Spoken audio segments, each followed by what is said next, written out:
ये video BSc या BSc BEd third year के स्टूडेंट्स के लिए है। थर्ड ईयर फिजिक्स में अपना पेपर सेकंड चल रहा है, नाभिकीय भौतिकी। इसकी यूनिट नंबर 1 का लेक्चर नंबर 3 है ये। अब ने इसमें चैप्टर नंबर 2 चल रहा था। चैप्टर नंबर 2 का टॉपिक नंबर 1 जो है वो कंप्लीट हो गया है। टॉपिक नंबर 2 है आपका ये नाभिक की रचना का प्रोटॉन न्यूट्रॉन सिद्धांत। ठीक है, तो इस सिद्धांत नाभिक की, अब जैसे अपने टॉपिक नंबर 1 में पढ़ा था कि नाभिक क्या क्या माना था अपन ने, नाभिक को प्रोटॉन और इलेक्ट्रॉनों से मिलकर बना हुआ माना था। लेकिन वो जो है कई चीजों से जो है वो अवधारणा थी, वो सिद्धांत था, वो मॉडल था, वो गलत साबित तो हो गया। अब फिर जो है किस नाभिक का दूसरा मॉडल आया, नाभिक का प्रोटॉन न्यूट्रॉन सिद्धांत। नाभिक को किस किस से मिलकर बना हुआ माना, प्रोटॉन और न्यूट्रॉनों से। ठीक है, तो इस सिद्धांत के अनुसार अपन ये देखेंगे कि नाभिक किन किन से मिलकर बना होता है, प्रोटॉन और न्यूट्रॉनों से मिलकर बना होता है। तो देखिए अब न्यूट्रॉन की खोज, न्यूट्रॉन की खोज सन 1932 में चैडविक ने की थी। न्यूट्रॉन की खोज किसने की थी? सन 1932 में चैडविक ने की थी। ठीक है, और न्यूट्रॉन को अपन एन से डिनोट कर देते हैं, न्यूट्रॉन की खोज। क्लियर? अब देखिए न्यूट्रॉन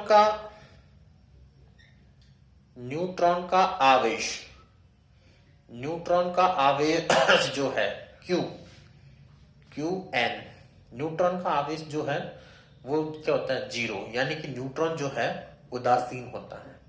अभी अपन सिद्धांत पढ़ेंगे, पहले एक बार न्यूट्रॉन के बारे में थोड़ा सा पढ़ रहे हैं। न्यूट्रॉन का आवेश 0 यानी उदासीन होता है। न्यूट्रॉन का द्रव्यमान जो है, न्यूट्रॉन का द्रव्यमान एम वो लगभग 1 AMU होता है, यानी कि लगभग 1.67 इंटू 10⁻⁻27 किलोग्राम, और लगभग वो प्रोटॉन के द्रव्यमान के ही बराबर होता है। न्यूट्रॉन की चक्रण क्वांटम न्यूट्रॉन की चक्रण क्वांटम संख्या, न्यूट्रॉन की चक्रण क्वांटम संख्या स्मॉल s इक्वल टू 1/2 होती है। ठीक है, और न्यूट्रॉन का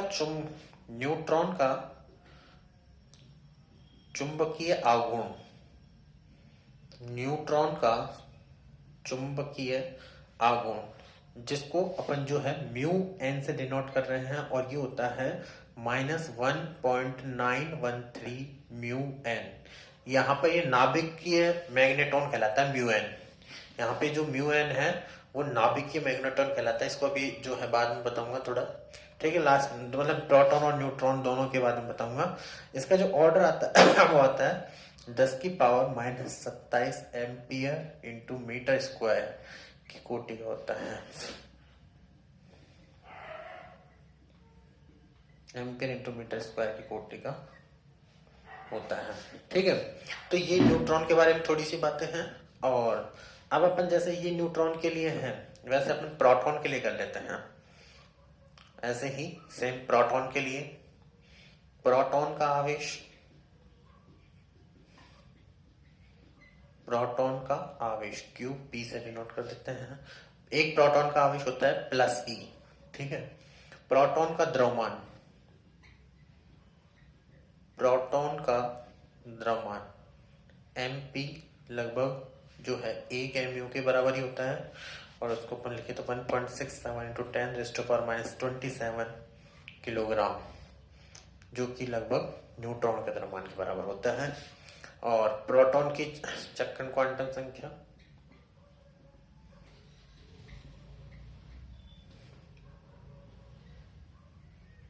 प्रोटॉन की चक्रण क्वांटम संख्या स्मॉल s इक्वल टू 1/2 होती है। ठीक है, और प्रोटॉन का चुंबकीय आघूर्ण,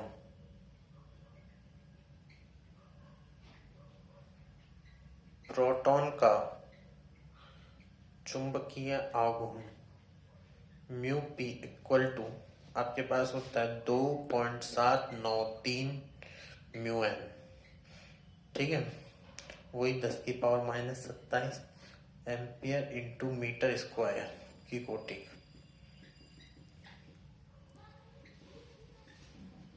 अब ये अपन यहाँ पे मैं ये बता दूंगा आपको कि म्यू एन क्या है, ये भी बता देंगे। एक काम करिए, पहले आप यहाँ तक लिख लीजिए, लिख लीजिए यहाँ तक एक बार आप लिख लीजिए एक बार यहाँ तक आप।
अब देखिए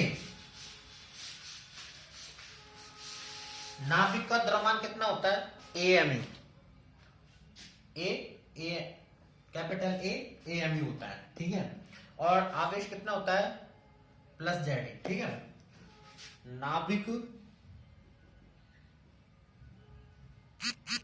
का द्रव्यमान एएमयू व आवेश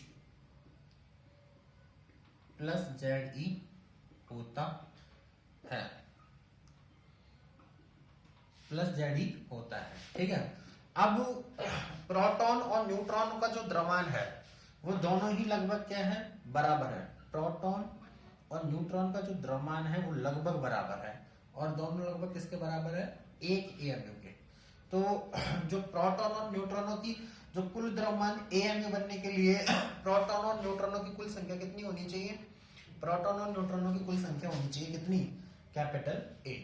ठीक है। और नाभिक का आवेश कितना होता है, प्लस जेड ही होता है, और न्यूट्रॉन का कोई आवेश होता नहीं, तो आवेश से तो न्यूट्रॉन का कोई लेना देना नहीं है। और एक एक प्रोटॉन का आवेश होता है प्लस ई, और जेड प्रोटॉन होते हैं, तो जेड प्रोटॉन का आवेश कितना हो जाएगा, प्लस जेड ही हो जाएगा। ठीक है, ठीक है, ये आपके पास हो गया। अतः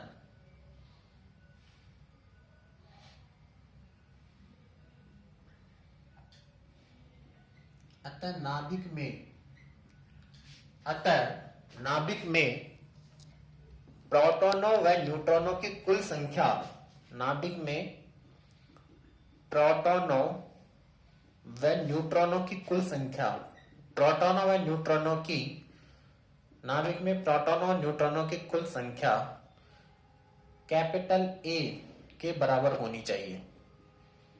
कैपिटल ए के बराबर होनी, प्रोटॉन और न्यूट्रॉनों की कुल संख्या कैपिटल ए के बराबर होनी चाहिए। ठीक है, एक नाभिक में प्रोटॉनों की संख्या एवं एक नाभिक में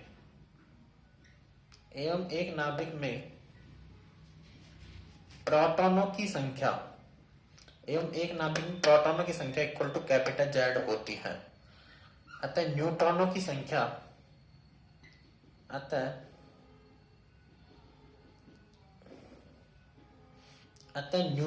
संख्या equal to A minus Z होनी चाहिए। न्यूट्रॉनों की संख्या ए माइनस जेड होनी चाहिए। भाई जेड प्रोटॉन होते हैं तो न्यूट्रॉन कितने होने चाहिए, ए माइनस जेड न्यूट्रॉन होने चाहिए। ठीक है, अब देखिए एक प्रोटॉन का आवेश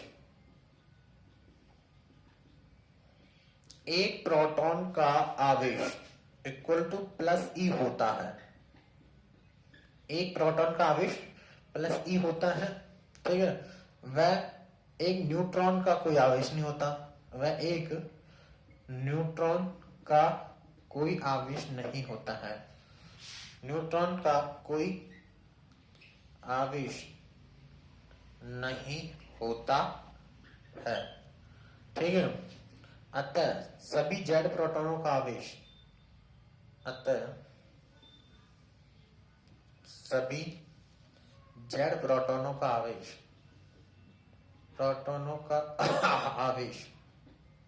इक्वल टू प्लस जेड ही होगा।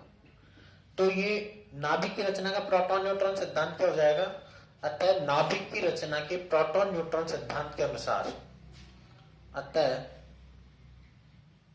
अतः नाभिक, यहां अगर आपको नाभिक की रचना के प्रोटॉन न्यूट्रॉन सिद्धांत के अनुसार, नाभिक की रचना के प्रोटॉन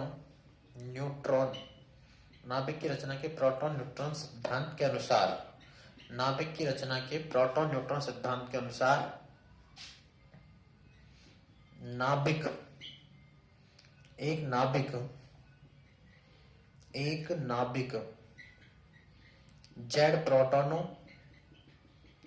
जेड प्रोटॉनों व ए माइनस जेड न्यूट्रॉनों से मिलकर बना होता है।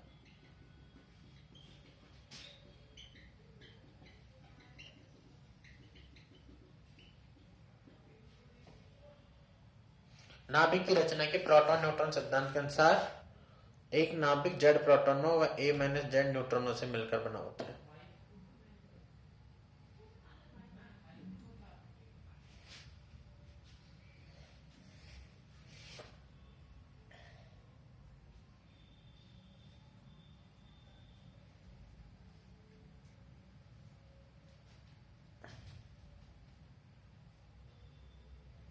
अगर थोड़ा बहुत कहीं दिखने में दिक्कत हो तो मैं इसको घुमा रहा हूं।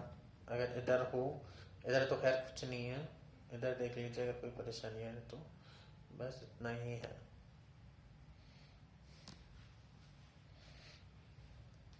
ठीक है,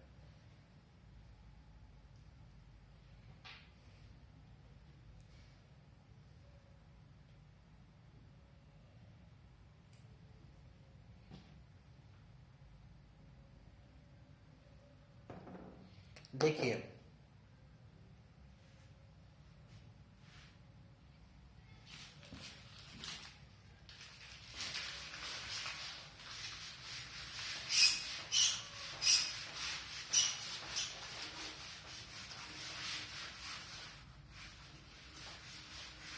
देखिए आगे,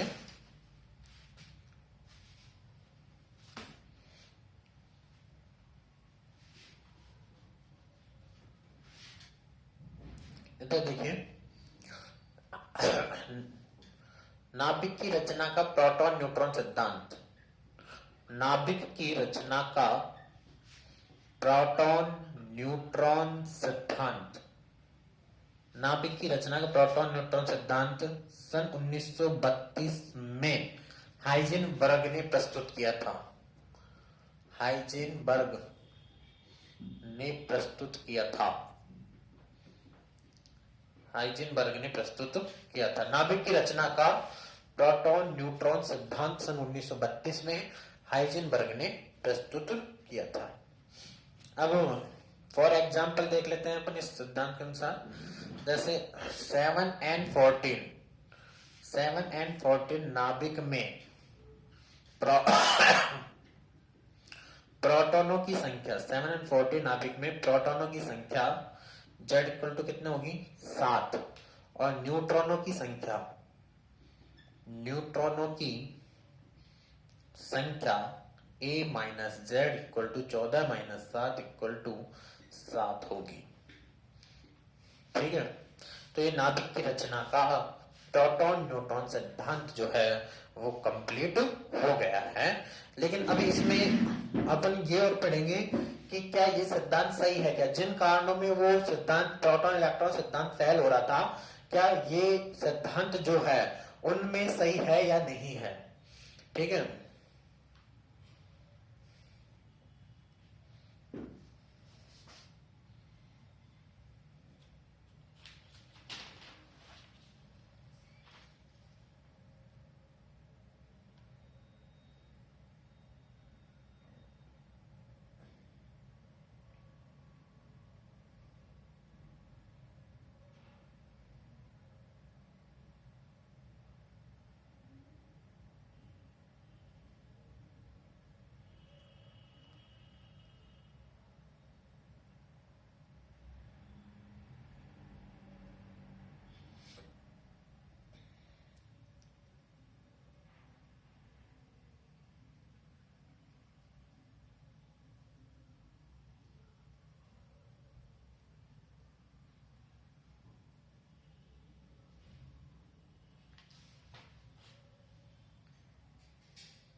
अब आप लिखिए नाभिक की रचना के प्रोटॉन न्यूट्रॉन सिद्धांत की पुष्टि।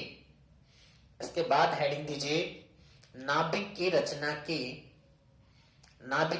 के प्रोटॉन न्यूट्रॉन सिद्धांत की पुष्टि। और नंबर 1 डालकर लिखिए नाभिक की रचना के प्रोटॉन न्यूट्रॉन सिद्धांत की पुष्टि, और नंबर 1 डालकर लिखिए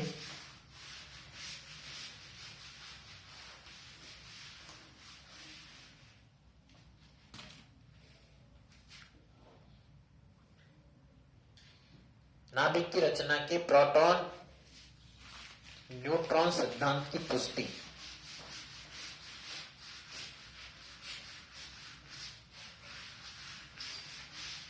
देखिए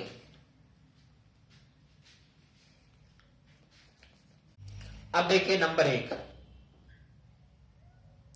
नाभिक की रचना के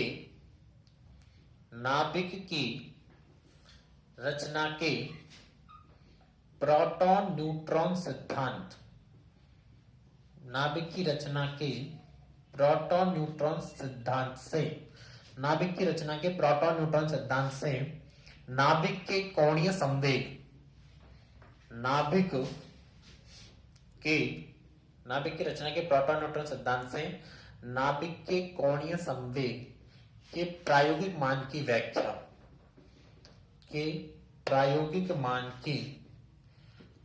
नाभिक के कोणीय संवेग के प्रायोगिक मान की व्याख्या। नाभिक की रचना के प्रोटॉन न्यूट्रॉन सिद्धांत से नाभिक के कोणीय संवेग के प्रायोगिक मान की व्याख्या। ठीक है, ये अब अपन को इस टॉपिक में क्या करना है कि प्रोटॉन न्यूट्रॉन सिद्धांत लेकर चलना है, और नाभिक के जो कोणीय संवेग का प्रायोगिक मान आता है वो वो ही मान आना चाहिए प्रोटॉन न्यूट्रॉन सिद्धांत के अनुसार जो कोणीय संवेग का प्रायोगिक मान आता है, तब तो जो आपका प्रोटॉन न्यूट्रॉन सिद्धांत है वो क्या होगा, सही होगा। ठीक है। अब कुछ चीजें तो जो है अपन ने जो पहले लिखी थी वही लिख देंगे। तो नाभिक के कोणीय संवेग, नाभिक के कोणीय संवेग, नाभिक के कोणीय संवेग के जेड घटक का अधिकतम मान, कोणीय संवेग के जेड घटक का अधिकतम मान निम्न होता है। ये चीज अपन ने पहले भी लिखी थी, जे जेड मैक्सिमम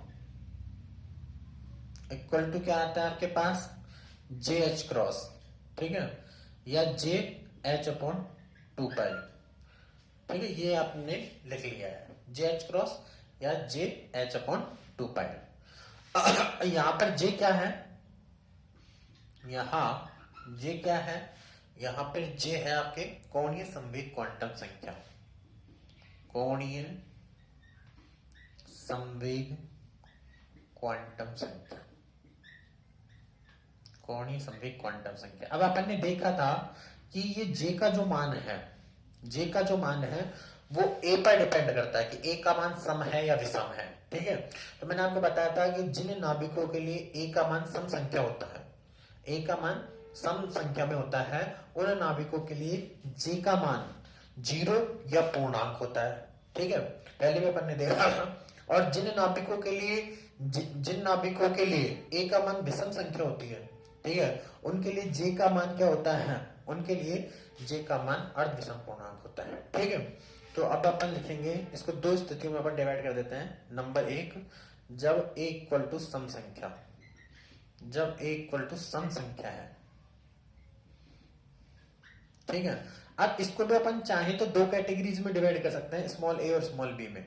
कैसे, इसमें जैसे ए सम संख्या तब हो सकती है कि प्रोटॉन और न्यूट्रॉनों के दोनों की संख्या सम संख्या हो। ठीक है, ए सम संख्या है चूंकि ए इक्वल टू क्या होता है, जेड प्लस एन, क्योंकि ए इक्वल टू क्या है, जेड प्लस एन। तो अगर जेड सम संख्या है और एन भी सम संख्या है तो ए सम संख्या होगी। ठीक है, अतः यदि जेड व एन दोनों सम संख्याएं हैं, दोनों सम संख्या है, दोनों सम संख्या है, ठीक है, यानी कि प्रोटॉनों की संख्या और न्यूट्रॉनों की संख्या दोनों ही क्या है, सम संख्या है, तो जे का मान, तो जे का मान 0 होगा, जे का मान क्या होगा, 0 होगा। ठीक है, अब दूसरा देखिए, इसको आप चाहो तो दोनों एक जगह भी लिख सकते थे और चाहो तो अलग अलग भी कर दो आप, क्योंकि A equal to Z plus N, तो एक सम संख्या ऐसे भी प्राप्त हो सकती है। अतः यदि जेड व एन दोनों विषम संख्या है, जेड व एन दोनों विषम संख्या है, तो जे का मान, जे का मान क्या होता है, पूर्णांक ही होता है, पूर्णांक, जे का मान पूर्णांक, जैसे 1, 2, 3 होता है। ठीक है, इन दोनों स्थितियों में आपकी जब कोणीय संवेग का आएगा, इन स्थितियों में या इस स्थिति में, इन स्थितियों में, दोनों में लिख लो जैसे, इन स्थितियों में J Z maximum, J Z maximum equal to क्या होगा, 0h cross, 1h cross, 2h cross, 3h cross, इस तरीके से होगा। ठीक है, तो लिख लीजिए एक बार यहां तक आप, बस इससे नीचे नहीं है, लिख लीजिए, लाइन बना देते हैं।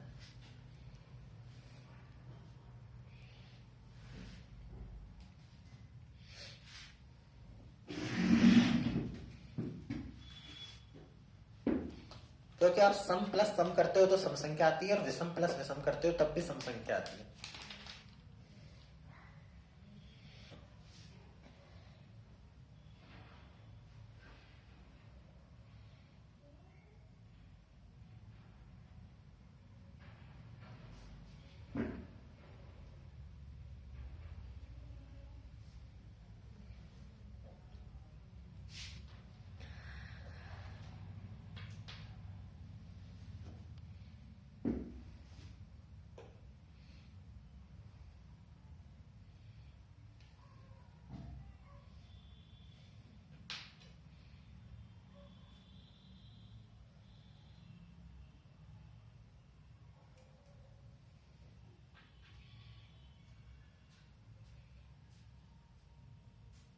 मैंने जैसे जहां जो चीज लिख रखी है आपको भी वैसे वहीं पर लिखना है।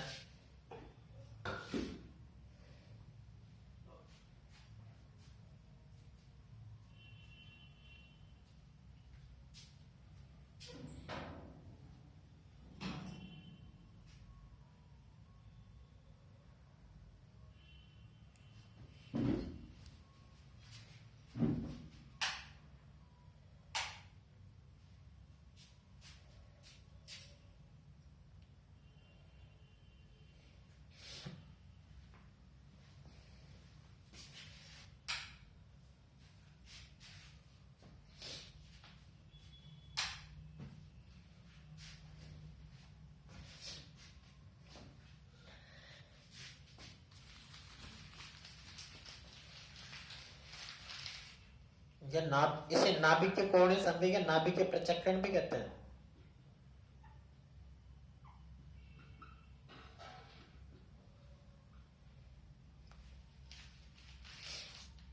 ठीक है,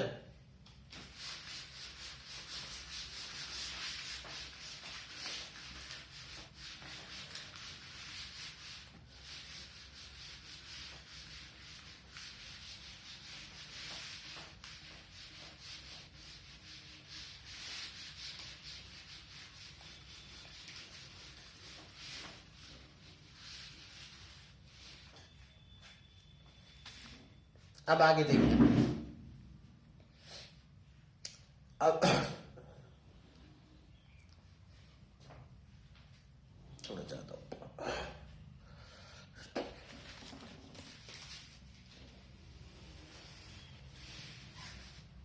देखिए, आगे देखिए। अब नंबर 2, यदि a इक्वल टू विषम संख्या है, a इक्वल टू विषम संख्या, ठीक है। अब a विषम संख्या तो z विषम संख्या में हो सकता है या n विषम संख्या में, एक सम और एक विषम होती है, ठीक है। इसमें दो स्थितियां बनाना चाहो तो बन सकती है, जो कि a इक्वल टू क्या होता है n प्लस जेड होता है। अतः जब n सम व z विषम संख्या हो, जब n इक्वल टू सम और z इक्वल टू क्या हो, विषम संख्या हो, तो आपके पास j इक्वल टू क्या होगा, 1/2, 3/2, 5/2, इस तरीके से होगा, ठीक है। और b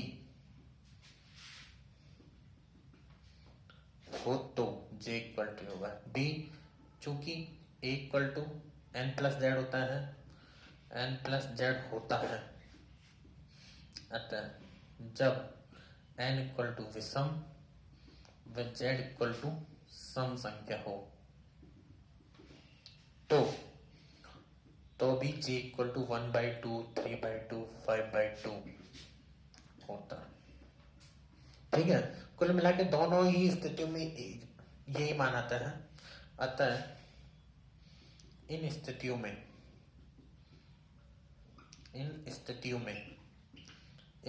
में जे जेड का जो मैक्सिमम मान आएगा वो क्या आएगा, एच क्रॉस से गुणा होगा, 1/2 H cross, 3/2 H cross, 5/2 H cross, इस तरीके से होगा, ठीक है। ये जे जेड का अधिकतम माना गया, ठीक है। तो ये चीज तो आपको स्वयं वो वहां भी लिखना था जहां पर अपन को ये सिद्ध कर रहे थे कि भाई सिद्ध प्रोटॉन इलेक्ट्रॉन सिद्धांत जो है उसको अपन गलत साबित कर रहे थे, वहां भी आपको ये यहां तक तो बिल्कुल सेम लिखना था। अब इसके बाद में जो है अपन जो प्रोटॉन इलेक्ट्रॉन सिद्धांत को काम में लेते हुए किसी न्यूमेरिकल्स के से ये बता देंगे कि इस सिद्धांत के अनुसार, प्रोटॉन न्यूट्रॉन सिद्धांत के अनुसार जो कोणीय संवेग या प्रचक्रण का जो मान आ रहा है वही मान वैसे प्रायोगिक रूप से आ रहा है, ठीक है। तो दोनों वो जो नाभिक का प्रोटॉन न्यूट्रॉन सिद्धांत है वो सही साबित हो जाएगा। यहाँ तो लिख लीजिए।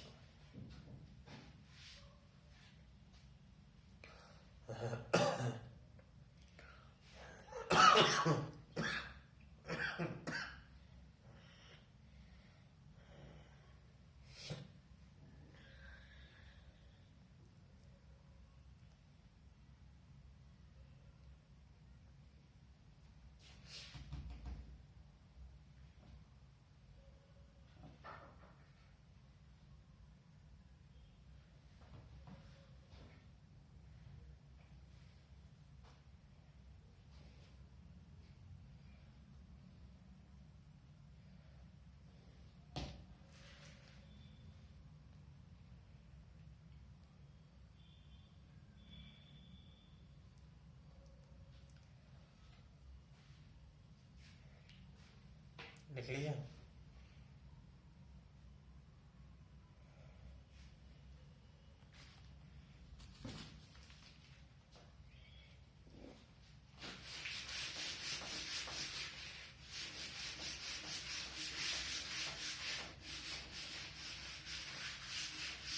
देखिए, अब प्रोटॉन न्यूट्रॉन सिद्धांत के अनुसार प्रोटॉन न्यूट्रॉन सिद्धांत के अनुसार प्रोटॉन न्यूट्रॉन सिद्धांत के अनुसार प्रोटॉन न्यूट्रॉन सिद्धांत के अनुसार 7 and 14 में प्रोटॉनों की संख्या कितनी होती है? Z, जो कि क्या है? प्रोटॉनों की संख्या equal to Z equal to 7। न्यूट्रॉनों की संख्या equal to A minus Z equal to 14 minus 7 equal to 7। अब दोनों ही विषम संख्या है, यानी कि प्रोटॉन और न्यूट्रॉन दोनों ही विषम है, या फिर अपन ये कह सकते हैं कि या A इक्वल टू 14, जो कि क्या है? सम संख्या। तो अपन ने अभी देखा था कि जिन नाभिकों के लिए A का मान सम संख्या होता है, ठीक है, सम संख्या दो तरीके से बन सकती है, या तो दोनों सम हो या दोनों विषम हो। तो यहाँ पे दोनों विषम आ रही है, ठीक है। यहाँ पे ये 7 जो है विषम संख्या है, और ये 7 भी क्या है? विषम संख्या है, ठीक है। और A का मान क्या आ रहा है? सम संख्या है। तो अभी अपन ने जो पढ़ा है, ठीक है, प्रायोगिक मान के अनुसार प्रायोगिक मानों के अनुसार जिन नाभिकों के लिए A का मान सम संख्या होती है, उनके लिए जो नाभिक के कोणीय संवेग, ठीक है, या नाभिक के पृथक्करण होता है, वो क्या होता है? वो H क्रॉस का पूर्ण गुणज होता है, ठीक है। अतः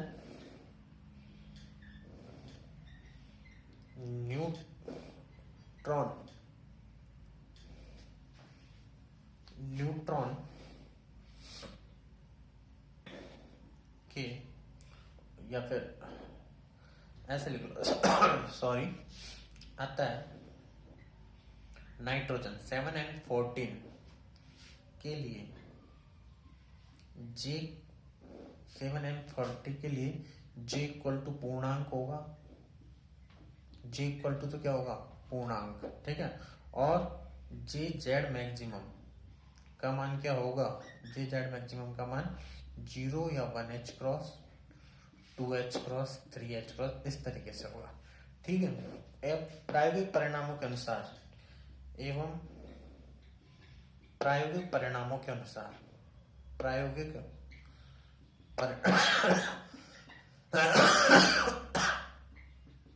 एवं प्रायोगिक परिणामों के अनुसार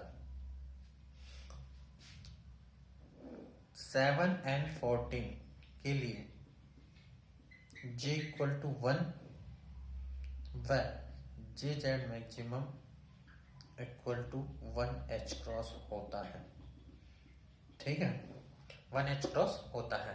अतः नाभिक का जो प्रोटॉन न्यूट्रॉन सिद्धांत है, वो नाभिक का प्रोटॉन न्यूट्रॉन सिद्धांत नाभिक के कोणीय संवेग या नाभिक के पृथक्करण की व्याख्या करने में क्या रहता है?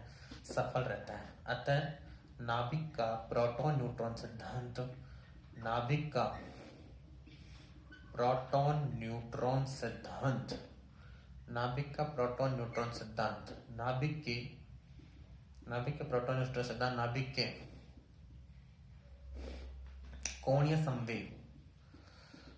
के कोणीय संवेग या नाभिकीय पृथक्करण या नाभिकीय पृथक्करण की व्याख्या करने में सफल रहता है। नाभिक का प्रोटॉन न्यूट्रॉन सिद्धांत नाभिक के कोणीय संवेग या नाभिक पृथक्करण की व्याख्या करने में सफल रहता है, ठीक है।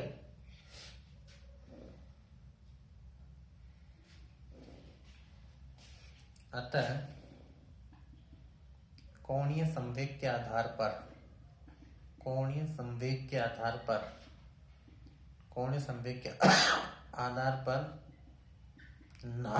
नाभिक का कौड़ी संवेग के आधार पर नाभिक का प्रोटॉन न्यूट्रॉन सिद्धांत सही है। नाभिक का प्रोटॉन न्यूट्रॉन सिद्धांत सही है, लिख लीजिए।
लिख लीजिए।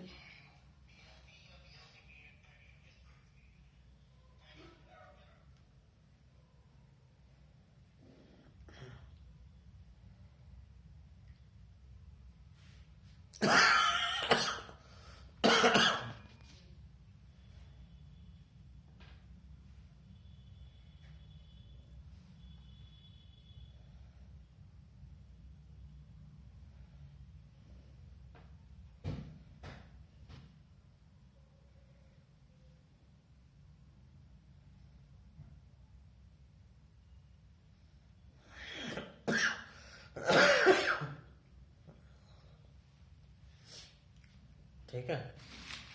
दूसरा अपन क्या सिद्ध करेंगे? नाभिक की रचना के प्रोटॉन न्यूट्रॉन सिद्धांत से नाभिक के चुंबकीय आघूर्ण के प्रायोगिक मान की व्याख्या। नाभिक की रचना के प्रोटॉन न्यूट्रॉन सिद्धांत से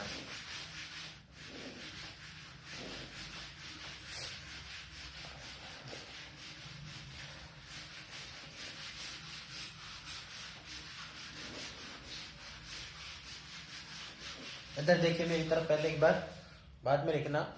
नाभिक की रचना के 2 नंबर पे, नाभिक की रचना के प्रोटॉन न्यूट्रॉन सिद्धांत नाभिक की रचना के प्रोटॉन न्यूट्रॉन सिद्धांत से नाभिक की रचना के प्रोटॉन न्यूट्रॉन सिद्धांत से नाभिक के चुंबकीय आघूर्ण की व्याख्या। नाभिक के चुंबकीय आघूर्ण, नाभिक के चुंबकीय आघूर्ण की, नाभिक के प्रोटॉन न्यूट्रॉन सिद्धांत से नाभिक के चुंबकीय आघूर्ण की व्याख्या। देखिए इसमें, देखिए ठीक है, देखिए प्रोटॉन न्यूट्रॉन सिद्धांत के अनुसार, ठीक है, नाभिक के प्रोटॉन न्यूट्रॉन सिद्धांत के अनुसार नाभिक के प्रोटॉन न्यूट्रॉन सिद्धांत, नाभिक के प्रोटॉन न्यूट्रॉन सिद्धांत के अनुसार एक नाभिक के प्रोटॉन न्यूट्रॉन सिद्धांत के अनुसार एक नाभिक जेड प्रोटॉनों व ए माइनस जेड न्यूट्रॉनों से मिलकर बना होता है। मिलकर बना होता है। ये तो प्रोटॉन न्यूट्रॉन सिद्धांत है, यानी कि नाभिक प्रोटॉनों और न्यूट्रॉनों से मिलकर बना हुआ होता है। ठीक है, अब देखिए, एक प्रोटॉन का चुंबकीय आघूर्ण, एक प्रोटॉन का चुंबकीय आघूर्ण म्यू पी इक्वल टू क्या होगा, ई एच क्रॉस अपॉन 2 MP। यहाँ पे मास ऑफ प्रोटॉन आ जाएगा, यहाँ पे सारी चीजें जो है अपन जानते हैं, तो ये आता है लगभग 5 into 10⁻⁻27 ampere into metre square. ठीक है, या फिर अभी अपन ने जो लिखा था म्यू पी का मान, ठीक है, वो उसको लिख देंगे 2.793 म्यू एन। ठीक है, ये आता है। अब देखिए आपके पास एक न्यूट्रॉन का चुंबकीय आघूर्ण, एक न्यूट्रॉन का चुंबकीय आघूर्ण mu n equal to e h cross upon 2m n हो जाएगा यहाँ पे। अब प्रोटॉन और न्यूट्रॉन का द्रव्यमान लगभग बराबर ही होता है, तो ये भी 5 into 10⁻⁻27 ampere into metre square, या फिर इसका जो मान है -1.913 म्यू एन होता है। ठीक है, तो दोनों के दोनों जो चुंबकीय आघूर्ण है वो नाभिकीय मैग्नेटॉन या नाभिक के चुंबकीय आघूर्ण की कोटि के होते हैं। ये दोनों चुंबकीय आघूर्ण, ये दोनों चुंबकीय आघूर्ण, ये दोनों चुंबकीय आघूर्ण कौन कौन से, म्यू पी और म्यू एन। नाभिक के चुंबकीय आघूर्ण, नाभिक के चुंबकीय आघूर्ण या नाभिकीय मैग्नेटॉन, नाभिक के चुंबकीय आघूर्ण या नाभिकीय मैग्नेटॉन म्यू एन की कोटि के होते हैं, की कोटि के। ये दोनों चुंबकीय आघूर्ण नाभिक के चुंबकीय आघूर्ण या नाभिक के मैग्नेटॉन म्यू एन की कोटि के होते हैं। अतः नाभिक की रचना का प्रोटॉन न्यूट्रॉन सिद्धांत सही है। अतः नाभिक की रचना का प्रोटॉन न्यूट्रॉन सिद्धांत सही है। नाभिक की रचना का प्रोटॉन न्यूट्रॉन सिद्धांत सही है। ठीक है, लिख लीजिए।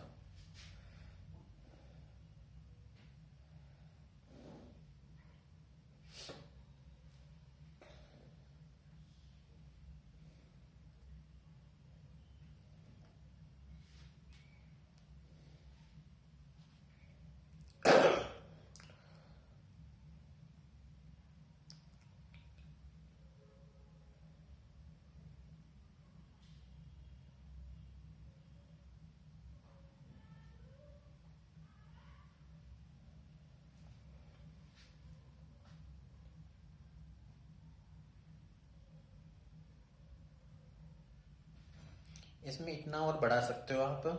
अतः नाभिक के चुंबकीय आघूर्ण की व्याख्या करने में, नाभिक के चुंबकीय आघूर्ण की व्याख्या करने में, चुंबकीय आघूर्ण की व्याख्या करने में, नाभिक के चुंबकीय आघूर्ण की व्याख्या करने में नाभिक की रचना का प्रोटॉन न्यूट्रॉन सिद्धांत सही है। लिख लीजिए।